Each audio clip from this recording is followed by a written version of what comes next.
This program was produced with the support of StoryHive, creativity connected by TELUS. For more information, please visit storyhive.com.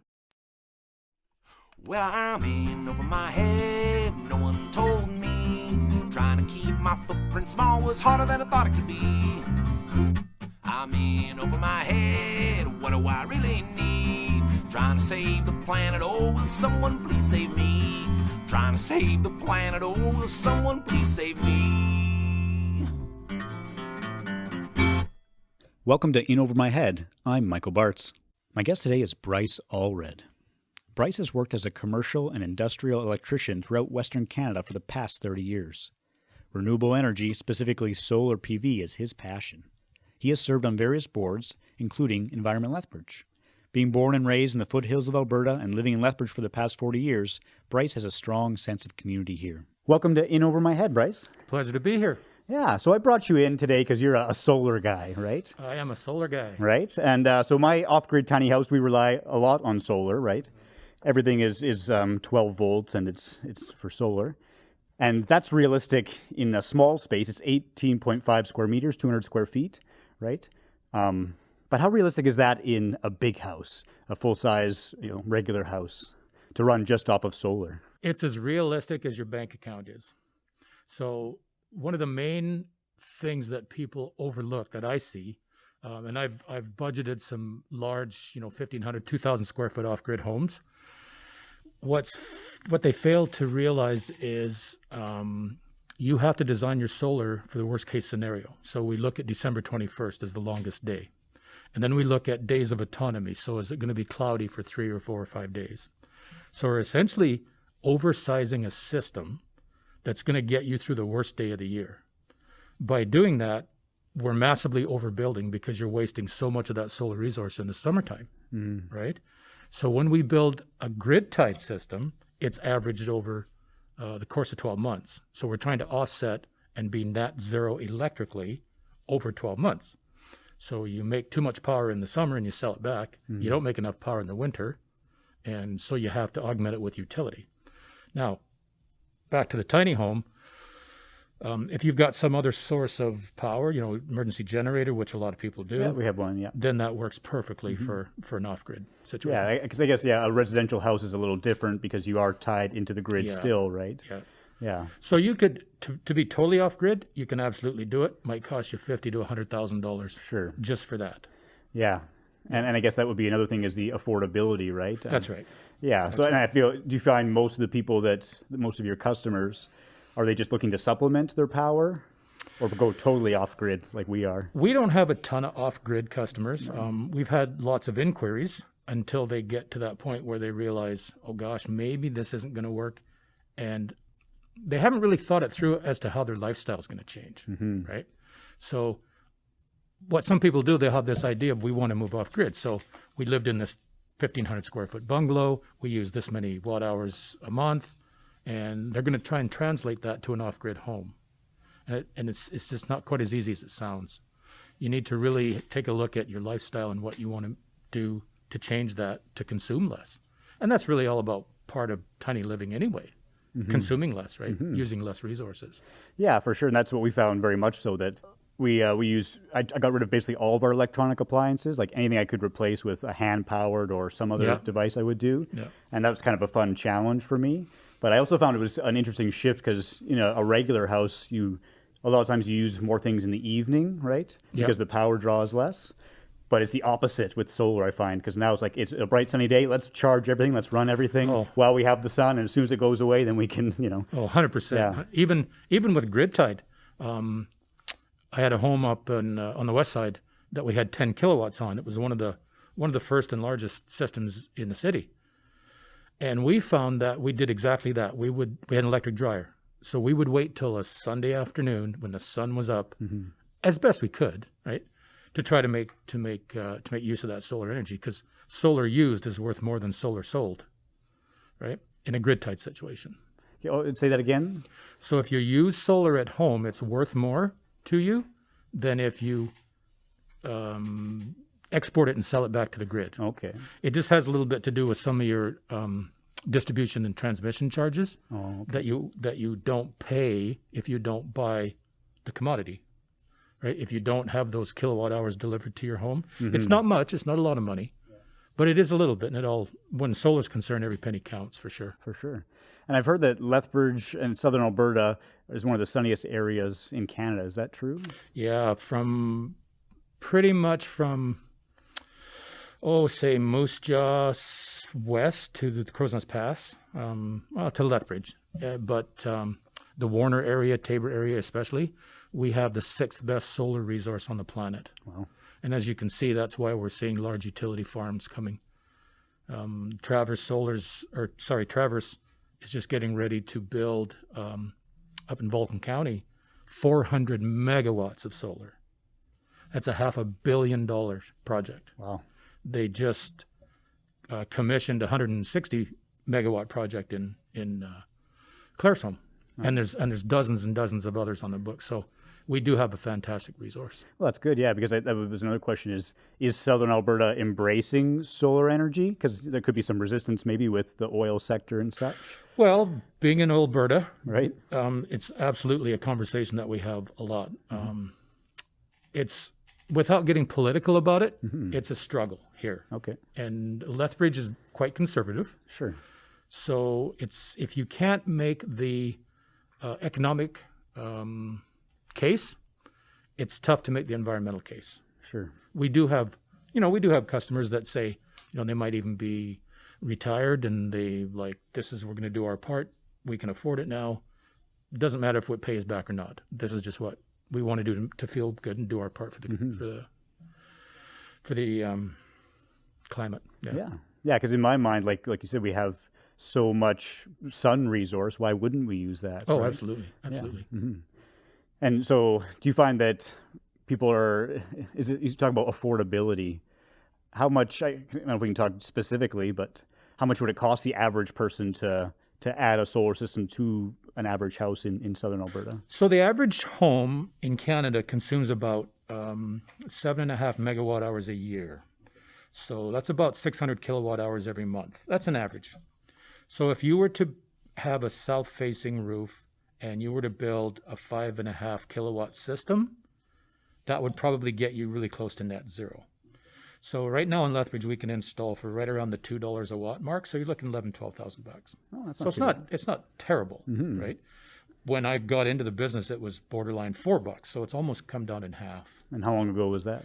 About 7 years ago. Okay, yeah. So more recently. Yeah. So we've seen the technology is changing, but what they're able to do, and with any electronics, the size of a computer chip, well, it's much smaller than it was, 20 years ago for sure. So they're able to put the same amount of power. They're able to put more power in the same footprint. So, for example, when I did my home on the west side, our modules and panels is not a proper term. That's one of my pet peeves. It's not a proper term. So modules is what we want to call it? Module is what it's called. Yeah. Anyway, the modules that we use were 265 watts. Well, now we're seeing 500 watt modules, and that was only 5 years ago. So when you can get more power out of the same space, then you need less modules, you need less racking, you need less labor. So the cost drives down. Plus the cost of modules is probably half of what it was back then. For sure. So do you see with the cost of the materials and the installation and the upkeep, do you see solar as a viable source of power for the future? Oh, it already is a viable source of power. People get hung up on the payback period. So if it doesn't pay for itself in 3 or 4 years, then it's a dog. Well, my answer to that would be, what's the payback period of that new Dodge you got sitting in your driveway? You just spent $60,000 on. Sure. It's a depreciating asset. Solar is an appreciating asset. Now, there's better investments for sure. Like, it's not the end all to be all, if you're looking at it strictly monetarily speaking. Sure. But the technology is solid. It's been around. Bell Labs created the first commercial solar module in the mid-50s for use they sent it up on a satellite. And it's a little 50-watt module, and that module is still making power today. It's down in a museum called PV USA, down the States. So the technology is totally sound. And it's viable today for sure. And do you see like every house in southern Alberta having solar one day? No, for sure. No. There's some places where it just doesn't make sense. Okay. Like, shading issues. Sure. If your roof is not structurally able to support it, you know, for some buildings at some point it just becomes it's just not worth what it would take to upgrade your home so that it can receive the solar. So structurally, for example, there's a lot of houses built here in the 40s and 50s that are stick framed. They don't have engineered truss systems. And by today's codes, they wouldn't even pass supporting the shingle weight, let alone adding on another. Yeah, I guess that's a conversation you would have with the person who approached you, right? Yeah, because they might think, I just want to put panels on and go off grid and, you know, cost $10,000. So in the city of Lethbridge, like everything that we do has to be electrical permitted, building permits. Depending on how it's installed, you may have to have a structural engineer design and sign off on some things. If a home doesn't have an engineered truss system, we won't install on it without an engineer signing off. Yeah, for sure. So it's got to be a newer home. Yeah, so maybe a little more complicated than some people might think. But there's a little more to it. Yeah, it's not just slap up some modules on the roof and call it a day. Yeah, and even with our tiny home, it is off grid and it's on wheels. Also, we got around a lot of the zoning and coding things, and it's a lot simpler, right? And like I said, I tried to use as few electronic appliances as possible. Everything is 12 volts, so we're able to run on a sunny day, run everything just fine, right? Yeah. So it's basically an RV system. Yeah, basically, right? yeah, for all of those kind of components. Perfect. Absolutely perfect. But yeah, maybe not so much with a big house, right? Is there something? Let's say that someone can't invest $10,000 or $12,000 into a system, or maybe they're renting, but they still want to rely less on non-renewable energies. They want to get into solar. Is there a way they can kind of dip their feet into it? What do you mean? Like, I don't know. Like I even bought like a small solar panel to charge my phone, something like that, just to kind of try it out to get or an idea of how much power they're using day to day. Yeah, for sure. And you don't have to go net zero. I mean, you can go 10%. Sure. You know, if your budget dictates that you got a couple of $1,000 to spend, by all means, you could put a couple of modules on your garage. You could monitor them. You could see what they're doing, and they'll feed into your home, and you'll use that power, and you'll export it. You know, if your house doesn't use any power that day, if you're on holidays or something, it'll export to the grid. We have one system out in Hardyville, and he's got 4 modules. He's got a small home, doesn't use any power. Gentleman lives alone. Sure. That's what it took to get him where he wanted to be. So cool little system. I think he paid $3,000 or $4,000 for it. Yeah. So maybe I guess it's about kind of seeing what your needs are and kind of adjusting and working around that. Yeah, for sure. If you have a 3,000 square foot home, maybe it's not as realistic. Yeah. Well, people use power, houses don't, right? So we do a full audit of your electrical bills, and then we come and audit the property, and we look at your electrical service. We look at the wiring and the meter, all those things have to be taken into account when we design a system. But it's your lifestyle mostly, right? We try to look at time of usage, like when are you really active? Are you doing more at night? And we try to overlay that usage curve with a production curve of what solar will do. We have a database that we use through some software programs, and they go back 50, 60 years of weather patterns and irradiance and all that sort of thing, temperatures. And so you said usage versus production. So that would be how much sunlight you're getting on a certain time of year, or over the course of the whole year. So every month of the year, and then we look at your electricity bill and we overlay that, and we try to match the two up as close as we can. Yeah. And are you finding that you're getting more customers over these? Like, so when you started 7 years ago, are you finding things are getting busier? There's more demand for solar? Yeah, there's more demand. It's come more to the forefront for sure. We've had some good programs through the previous government and the previous government before that, actually, and then through this government with a joint federal initiative.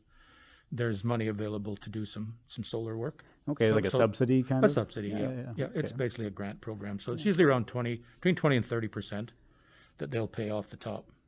Well, that's pretty good, yeah.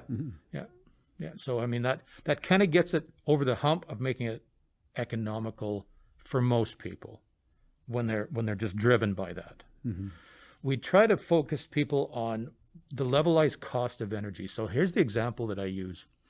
Michael, if I could put a box in your backyard and you could pay $15,000 for this box, you don't have to put anything in the box ever again, but it will put out all of the gasoline that you need for your car for the next 25 years for 90 cents a liter.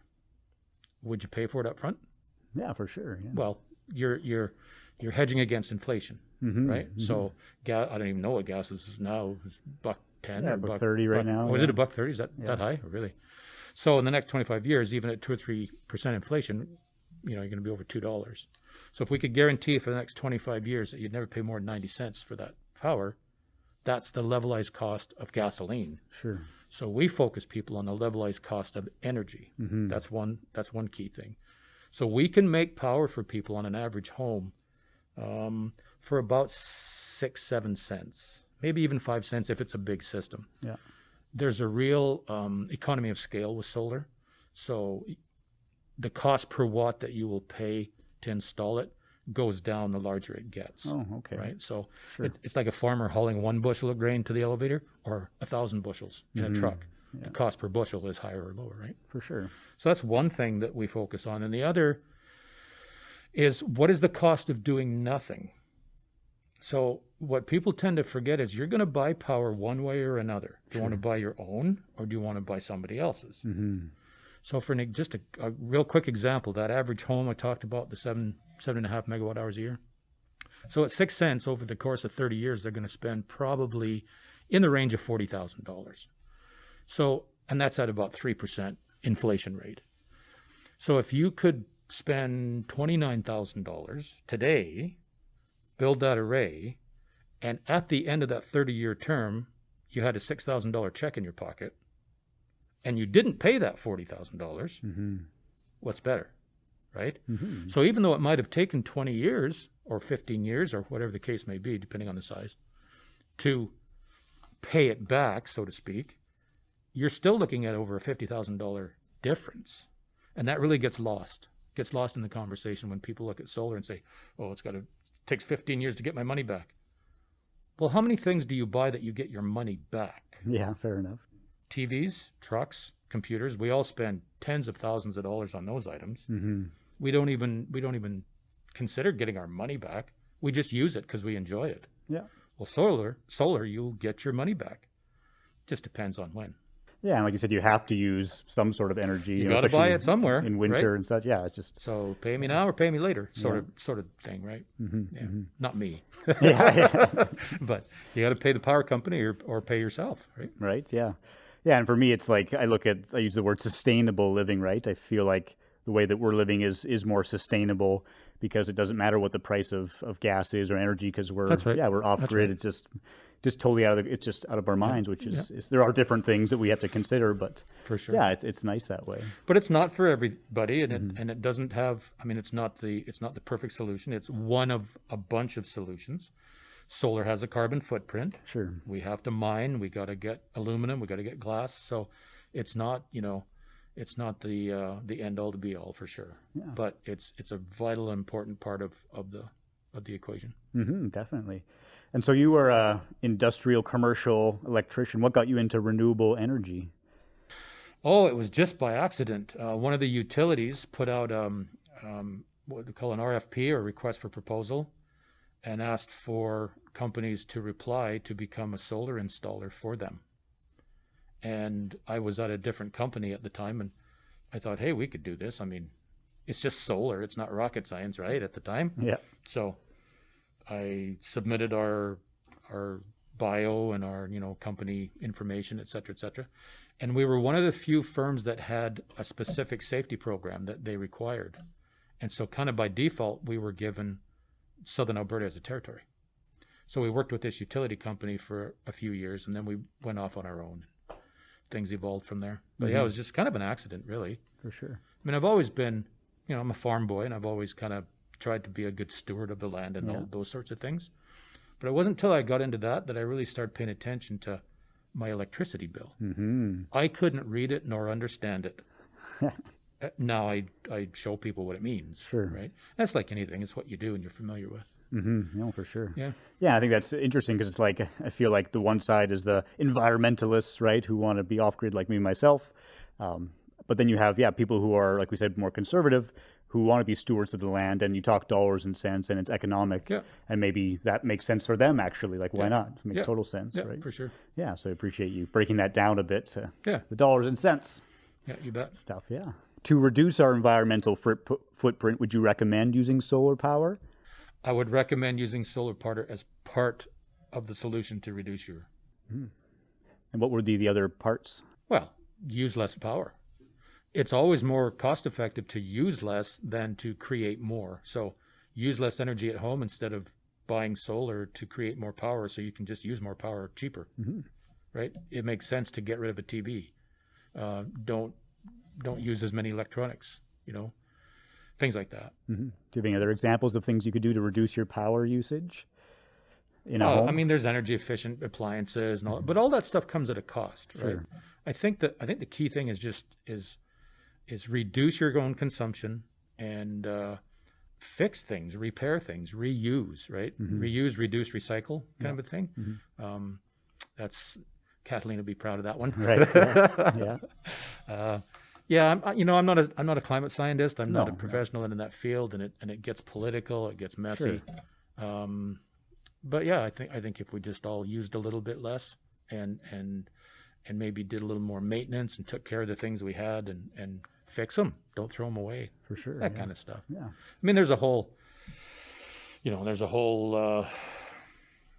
aura around recycling and is it good or bad? And I mean, you could go down that rabbit hole forever, right? Yeah. But so I just think the key is just using less. Yeah, I think it's a pretty safe bet. Use fewer things, less power. Yeah, for sure. Yeah. Well, thanks so much for coming on today, Bryce. I appreciate it. It was a pleasure. Appreciate the advice. All right. Thanks so much. Thank you. Okay. That was my conversation with Bryce. I learned a lot. The one thing that just stands out for me is modules. I've been calling them panels like an idiot. Call them modules. Well, that's all for me. I'm Michael Bartz. Here's to feeling a little less in over our head when it comes to saving the planet. We'll see you again soon.